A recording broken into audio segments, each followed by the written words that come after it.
अस्सलाम वालेकुम गाइस। आज का हमारा टॉपिक है थीम्स ऑफ जियोग्राफी।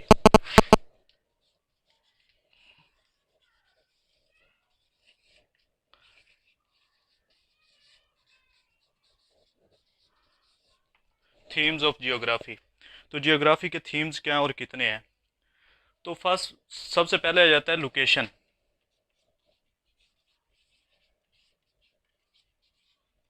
लोकेशन क्या है?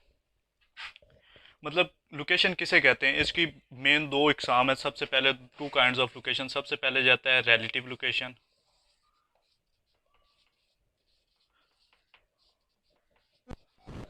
दूसरे नंबर पे आ जाता है एब्सोल्यूट लोकेशन।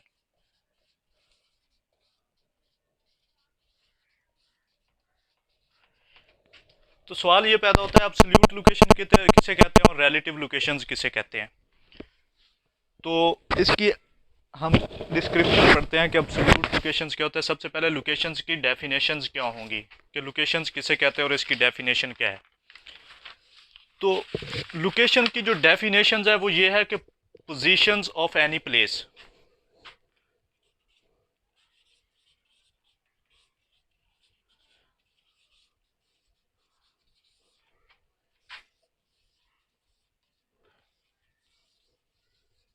Called location.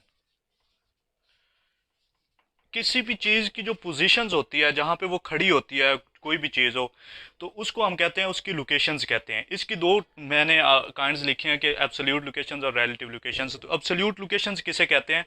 तो एब्सोल्यूट लोकेशंस के अंदर क्या चीज़ें आ जाती है? Relative with respect to reference. Relative जो है विद रिस्पेक्ट टू रेफरेंस आ जाता है इसके अंदर।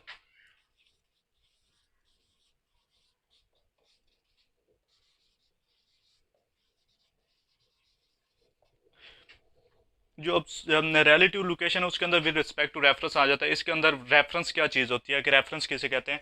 तो फॉर एग्जांपल रेफरेंस हम इसे कहते हैं कि फ़लाँ, फॉर एग्जांपल अगर मैं कहूँ कि मेरा घर जो है वो फ़लाँ हॉस्पिटल के साथ है, तो जो हॉस्पिटल है वो रेफरेंस के तौर पे यूज़ होता है। इसको हम कहते हैं रिलेटिव लोकेशन, जिसमें reference with respect to reference use होता है। तो दूसरे नंबर पे आ जाता है एब्सोल्यूट लोकेशन किसे कहते हैं। तो एब्सोल्यूट लोकेशन किसे कहते हैं? एब्सोल्यूट लोकेशंस के अंदर कोऑर्डिनेट सिस्टम यूज होते हैं। Coordinate system with respect to coordinate system.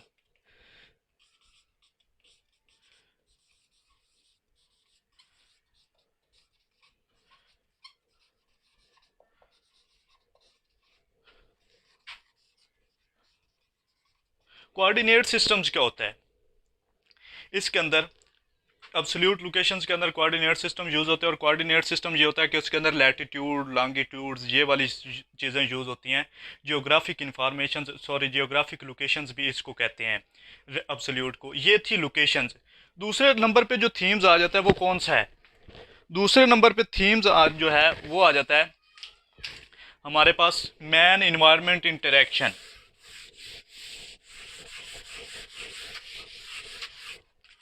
दूसरे नंबर पे हमारे पास human environment interaction.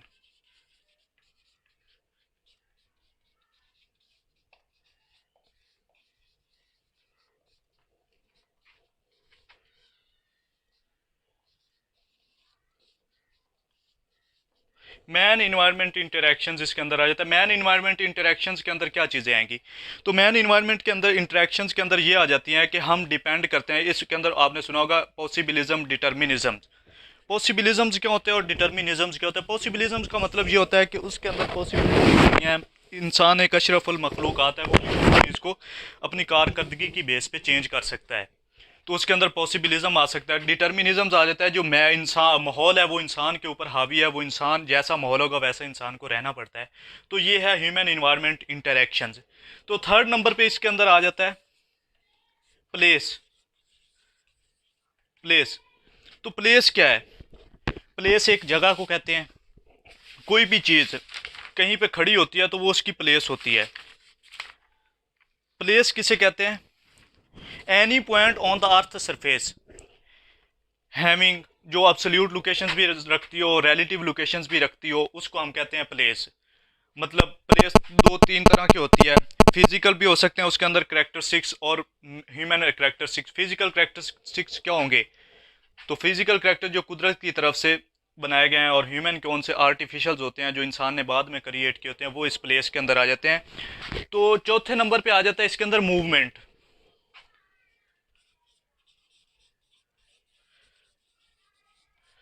Movement movement को क्या कहते हैं? पीपल जो है वो आर ऑलवेज मूव। इंसान जो है वो मूव करता रहता है। इंसान के अलावा हर चीज़ की जो मूवमेंट होती है, मतलब आपका जो डाटा होता है, आप मैसेज वगैरह टेक्स्ट वगैरह करते हैं तो उसकी भी मूवमेंट होती है।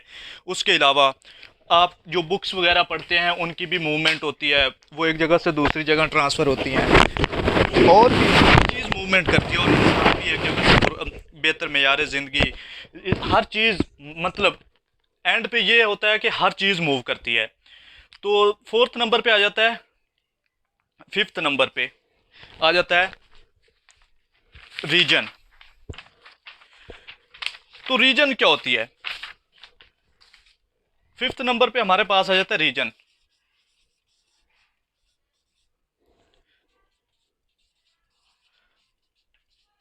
फिफ्थ नंबर पे हमारे पास आ जाता है रीजन। रीजन किसे कहते हैं? ऐसी जगह जो अपना अलहदा कल्चर रखती हो, अपने अलहदा कल्चरल करैक्टरिस्टिक्स हो, अपनी अलहदा बाउंड्री रखती हो, उसको हम रीजन्स कहते हैं। इसकी तीन इकसाम है। तो सबसे पहले आ जाता है फॉर्मल रीजन्स। तो इसकी नंबर वन पे आ जाता है फॉर्मल रीजन। फॉर्मल रीजन किसे कहते हैं? उसके बाद आ जाता है फंक्शनल रीजन किसे कहते हैं?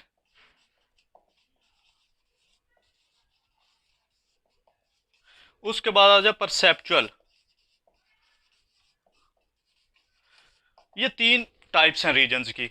फार्मल क्या होता है? जिसकी ऑफिशियल्स बाउंड्री होती है, मार्क की होती है, उसको हम फार्मल कहते हैं। फंक्शनल क्या होता है? वो किसी फंक्शंस की बेस पे, फॉर एग्जांपल अगर कोई बंदा एग्रीकल्चर रीजन से है तो उसको हम एग्रीकल्चर, एग्री के साथ में उसके जो वहाँ पे रहने वाले लोगों की जो एक्टिविटीज़ हैं वो एग्रीकल्चर से मुंसलिक हैं, तो हम उनका एग्रीकल्चर रीजन्स कहते हैं। ये होता है फंक्शन। परसेप्चुअल जो होता है कि वो फिजिकली तौर पर एग्जिस्ट नहीं करती, लेकिन माइंड में परसेप्ट किया होता है। कि फॉर एग्जाम्पल के तौर पर मैं आपको एक चाइना टाउन, तो ये थी 5 themes of geography, locations, man, environment, interaction, place, movement, region से। और आगे इसकी मैंने टाइप्स पढ़ा दिया आपको। तो आज का था ये हमारा टॉपिक। तो नेक्स्ट इंशाल्लाह हम लोकेशंस के ऊपर, लोकेशंस की डिस्क्रिप्शंस पढ़ेंगे और लोकेशंस के बारे में बताएंगे कि एब्सोल्यूट लोकेशंस क्या होती है और रिलेटिव लोकेशंस क्या होती हैं।